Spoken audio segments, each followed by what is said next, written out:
There's a lot of Coach Wooden around there with the statue, Coach Wooden Drive. Have you have the guys been seeing that, gone around it? Has anybody mentioned that or Where are you referring to? at Mackey Arena, the statue? Oh, we're in Indianapolis, Ben. Oh, okay. Yeah. Have you been over to that to Mackey to practice? Our practice time we were given was for 9 p.m. last night. So we bussed up to Mackey. And we got there, it was pitch black. We were, everything here is pretty regimented. So I saw Coach's name in the rafters of the arena, but we were ushered in and then taken to practice and then ushered out. So we didn't, no sightseeing.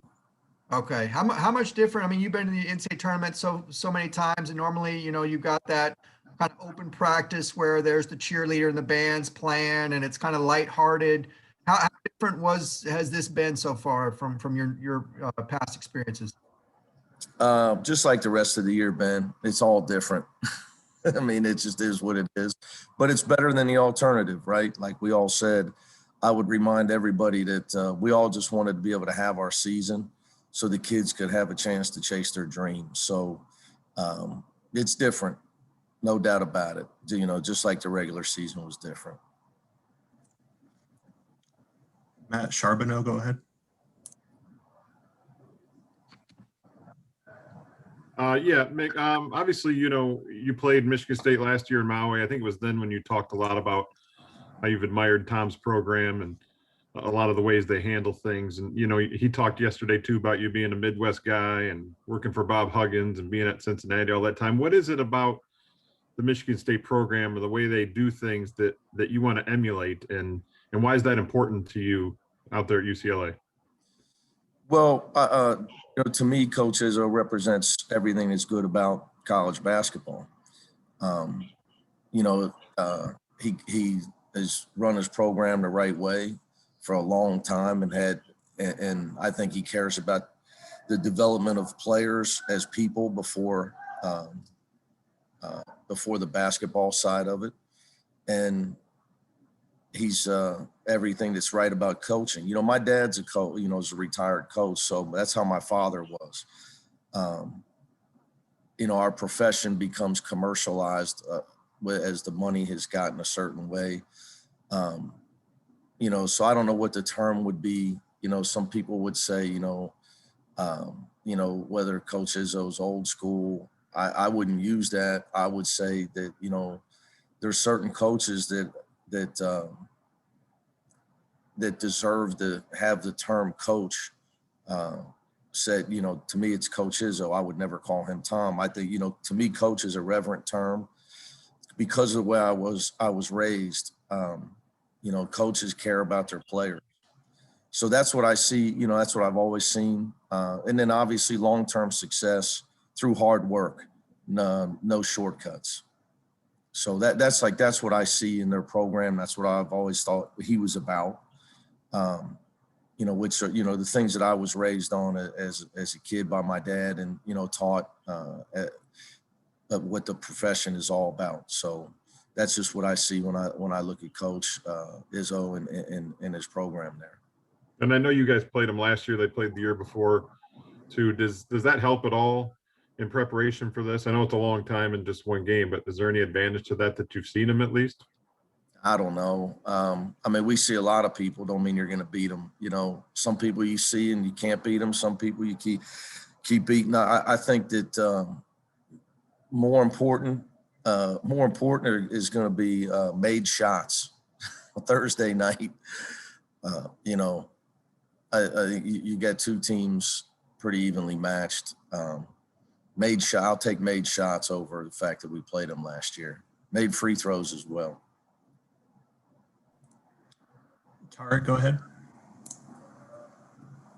Hey, Coach, easy one for me. Just kind of more about Michigan State now that you've, I'm sure, watched more film on them and you're prepping for them. Maybe things that concern you, things that you know that you got to get the team ready for. When you play Michigan State, you got to be worried about three things. You got to be worried about their rebounding. You got to be worried about how hard they play and be ready for the intensity and the physicality, and then transition defense. The other stuff, you have their stat sheets, Art. Henry's their leading scorer. Coach Izzo's a Hall of Fame coach, so he's going to make the adjustments during the games. There's times he's got a different kind of team this year because he's played many different lineups. So they can change and at the drop of a hat and go with different guys. So there's a lot of personnel for our players to digest because they play so many guys. And I think he's obviously, some of that is he's been searching, and some of it's strategy to match up with his opponent. So, but it does make it, that part would make it tougher on our players we really got to pay attention because they have a lot of personnel and they can play different lineups. Tracy? Hey, Mick. What's been the experience for you since you arrived there? You're staying in Indianapolis, and then you said you had to take a bus to get out there. Were you waiting around in the hotel until 9 o'clock? How was that yesterday? And how was that a little bit different? Were y'all holed up in the hotel until then? Yeah, but it's been that way, Trace. For us, it's been that way all year. We don't eat as a team in our room. We get our food and go back to our room. So that's nothing new for us. We've done everything we can to stay COVID free and safe. So yeah, the only thing that's we don't do anything but sit in our room, and other than if we're going to watch film, which we couldn't do yesterday because we were in quarantine. Once we got out of quarantine, we got on the bus and went to Purdue. Which I didn't mind because I think, to get our guys in the arena where we were going to play is a good thing because Michigan State plays there. They're comfortable, they're going to be a lot more comfortable there than us. So I was happy that we got to go there because today we're practicing in here in Indy, and then our shoot around will be here in Indy before we busted the game Thursday night. But yeah, look, it's for us, it's nothing different. As far as just staying in your room and staying safe, we've been doing it all year. Thanks, Coach. Nikki K, go ahead. Hey, Coach.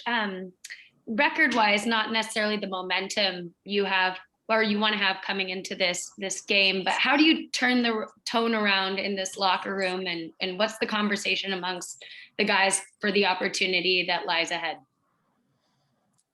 Well, sure. You'd love to win a bunch in a row. But here's what I can tell you, Nikki. I've done that. I've been on. There's a flip side to that coin. I think we are good. We have a good team. We've caught some really tough breaks lately, and hopefully, things are going to turn in our favor, where we can win 3 in a row this week. So that's kind of how I look at that. Because I've been on the flip side of that coin and gone into the tournament. On where we've won conference tournaments and been on long winning streaks. Doesn't help you in the NCAA tournament. Nobody cares. You get beat by 1 point and your season's over. So, with that being said, just trying to make sure my guys are ready. They're confident. Hopefully we learned. We don't have a lot of tournament experience. So hopefully we learned from our Oregon State game because, they have a good team. They showed it after they dominated some teams after they made a comeback against us. But my hope is that we learned that in tournament play, teams are not just going to go quietly. And if you have a chance to bury a team, you got to bury them. But teams are not going to just lay down. They're going to keep fighting to the end because their season's over if they lose, which was the case in our last game. So hopefully we learn from that because we need to learn quick because we don't have any NCAA tournament experience on our team. And one more for you here. Of all the teams you've taken into the postseason, what's special about the character of this locker room? Well, I would tell you they haven't batted an eye from day one. We're the only team that I know of in California, especially Southern California, and there's a lot of them that that was COVID free. So like the dedication of these guys has been awesome. I think we only played 4 games this year with our entire roster that we started practice with. We added a guy at Christmas that was supposed to practice with us for next year, and now he plays. So we've had to make a lot of adjustments, but the kid, you know, because of losses of guys during the year, but these guys haven't flinched. I haven't adjusted our expectation level one bit because I've always told them we can still, we have no excuses. We still got more than enough talent to get the job done. And, you know, they've let me coach them the whole way through. So obviously it's been, you know, nobody's had a blast this year because of you know, the COVID and the quarantine, but you know, we've had a great year as far as building our program. Chris Solari, go ahead.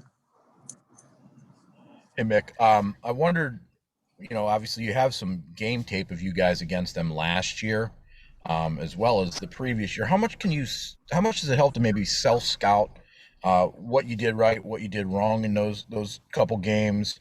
And is that an important thing when you get into this playing game to have that experience and familiarity? When you say couple games, I'm confused.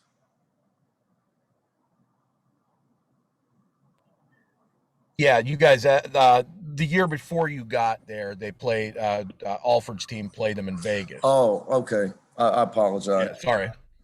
Well, that would have no bearing. I wouldn't watch that. Okay.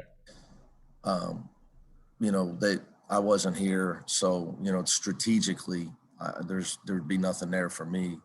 Obviously, I've watched last year's game, just like Coach Izzo has. You know, we all do that. You're going to look at things that we tried to do to score, what worked, what didn't work, things they did against our defense. So, absolutely. I mean, you're going to dissect everything you can from those games, as well as, you know, the games that they've played this year. But, you know, there's two sides to that. They're doing the exact same thing as well. So How much did you feel that game in Maui was a building block for where you're at right now? I think everything's a building block, though, Chris. I think every day, as a coach, when you're building, everything you do is an opportunity. You know, I don't think people see it sometimes. Like when you're driving by, the analogy I would use is there's building going on. It's not always on the exterior of the building. So sometimes it's on the interior. You know, I think when you can play a team, last year they were highly rated. We played them, I think they're ranked 3rd in the nation. They're a veteran team.